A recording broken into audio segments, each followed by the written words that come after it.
Welcome back, guys. We're reading on page 157, chapter 8 in your PDF. We left off with the boys having a very savage, bloodlusting adventure in hunting the female pig who is sitting calmly with her piglets in the beautiful nature, feeding and nurturing her children. And these savage boys come and rip her apart, cut off her head in a bloodlust fashion. So, this is the last part that we left off on, picking up.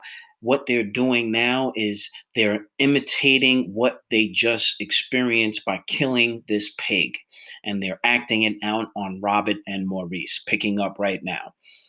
This time, Robert and Maurice acted the two parts, and Maurice's acting of the pig's efforts to avoid the advancing spear was so funny that the boys cried with laughter.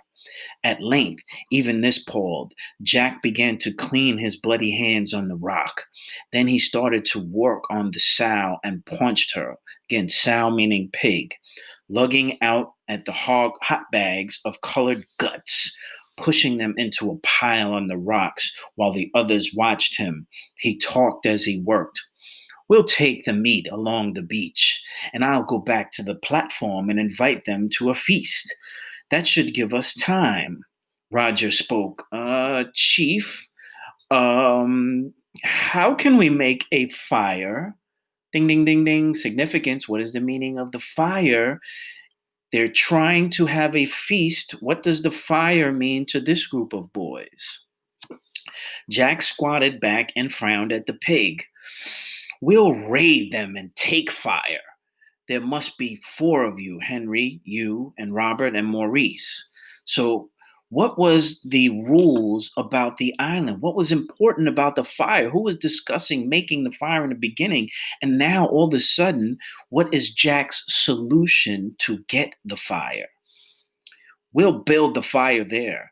And after that, he paused and stood up, looking at the shadows under the trees. His voice was lower when he spoke again. But we'll leave part of the kill for. He knelt down again and busy with his knife. The boys crowded around him. He spoke over his shoulder to Roger. Sharpen a stick at both ends. Presently he stood up, holding the dripping sow's head in his hands. Where's the stick? Here. Ram one end of the earth. When ram one end in the earth. Oh, it's a rock. Well, jam it in the crack there. Jack held up the head and jammed the soft throat down on the pointed end of the stick. The mouth, the throat, a significant part. Pay attention. Which pierced through the mouth. He stood back and his head hung there, a little blood dripping down the stick. Instinctively, the boys drew back too, and the forest was very still. They listened, and the loudest noise was the buzzing of flies over the spilled guts. What is the Lord of the Flies now? You should be able to know now. Jack spoke in a whisper. Pick up the pig. Maurice and Robert skewered the carcass, lifted the dead weight, and stood ready. In the silence and standing over the dried blood, they looked suddenly furtive. Jack spoke loudly. This head is for the beast. It's a gift. This head is for the beast. It's a gift. Sacrifice? What are they doing? Why would they leave a gift for the beast? That's what I want you to think about. The silence accepted the gift and awed them. The head remained there, dim-eyed, grinning faintly, blood blackening between the teeth. All at once they were running away as fast as they could through the forest towards the open beach. Simon stayed where he was, a small brown image concealed by leaves. Nature. Even if he shut his eyes, the sow's head still remained like an after image. What do I say in every one of our classes? You should know by now. We think in pictures. What I say in the beginning, we go within. So this image is remaining like an after image in his mind. The half shut eyes were dim with the infinite cynicism of adult life, the rules, the past life, the memory. They assured Simon that everything was a bad business. I know that. Simon discovered that he had spoken aloud. He opened his eyes quickly, and there was the head grinning amusedly in the strange daylight, ignoring the flies, the spilled guts, and even ignoring the indignity of being spiked on a stick. He looked away, licking his dry lips. A gift for the beast? Might not the beast come for it? The head, he thought, appeared to agree. The head appeared to agree with him. Run away, said the head silently. Go back to the others. It was a joke, really. Why should you bother? You are just wrong, that's all. A little headache. Something you ate, perhaps? Go back, child, said the head silently.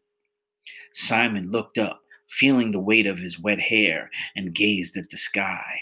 Up there, for once, were clouds, great bulging towers that sprouted away over the islands, gray and cream and copper colored. The clouds were sitting on the land. They squeezed produce moment by moment, this close, tormenting heat. Even the butterflies deserted the open space where the obscene thing grinned and dipped. So the butterflies were dancing around earlier, and now even they abandoned this open space. Simon lowered his head, carefully keeping his eyes shut, then sheltered them with his hands. There were no shadows under the trees, but everywhere a pearlyless stillness, so that what was real seemed elusive and without definition. The pile of guts was a black blob of flies that buzzed like a saw.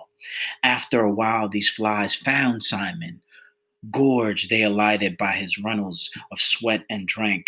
They tickled under his nostrils and played leapfrog on his thighs. They were black and iridescent, green without number. And in front of Simon, the Lord of the Flies hung on his stick and grinned. At last, Simon gave up and looked back, saw the white teeth and dim eyes, the blood, and his gaze was held by that ancient, inescapable recognition. In Simon's right temple, a pulse began to beat on the brain. His thoughts are beating on his brain. Ralph and Piggy lay in the sand, gazing at the fire and idly flicking pebbles into its smokeless heart. That branch is gone. Where's Samronic? We ought to get some more wood. We're out of green branches. Ralph sighed and stood up. There were no shadows under the palms on the platform. Only this strange light seemed to come from everywhere at once. High up among the bulging clouds, thunder went off like a gun. We're going to get buckets of rain. What about the fire?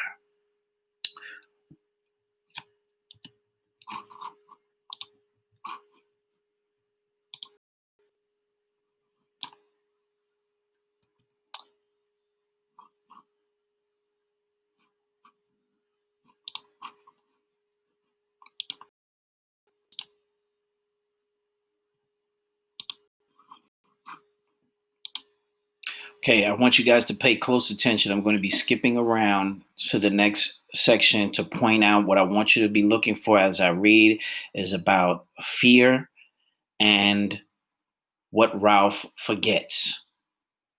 Okay, the fire, what Ralph forgets, and fear. That's what I want you to think about in the next section. And then I'm going to jump right into the audio book about the Lord of the Flies. Thank you for your patience.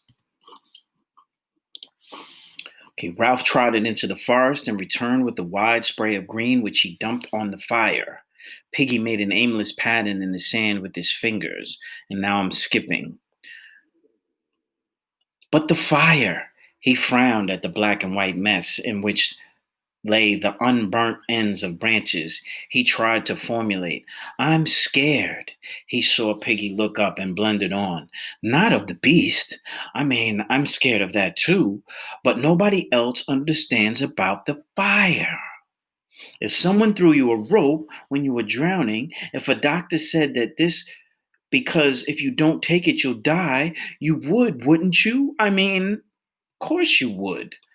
Can't they see? Can't they understand? Without the smoke signal, we'll die here. Look at that.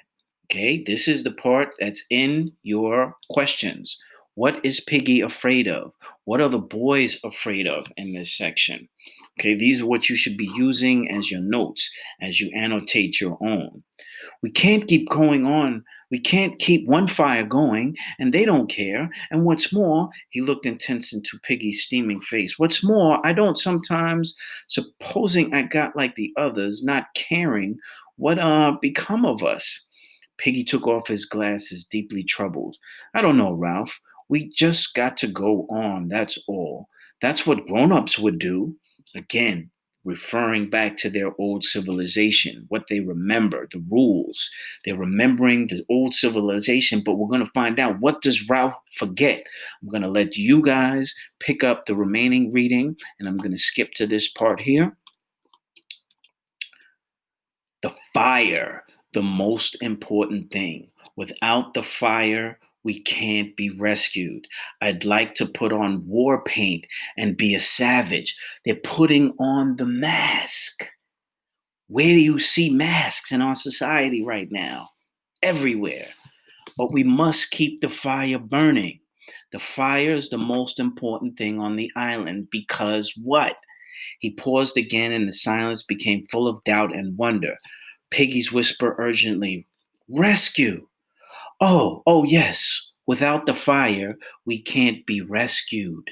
So Jack is losing touch with what the actual mission is to begin with. They're full of doubt. This is what is changing them. The fear is causing the decision. So now, again, we're going to go into the audiobook and listen to what the Lord of the Flies is. Stay tuned.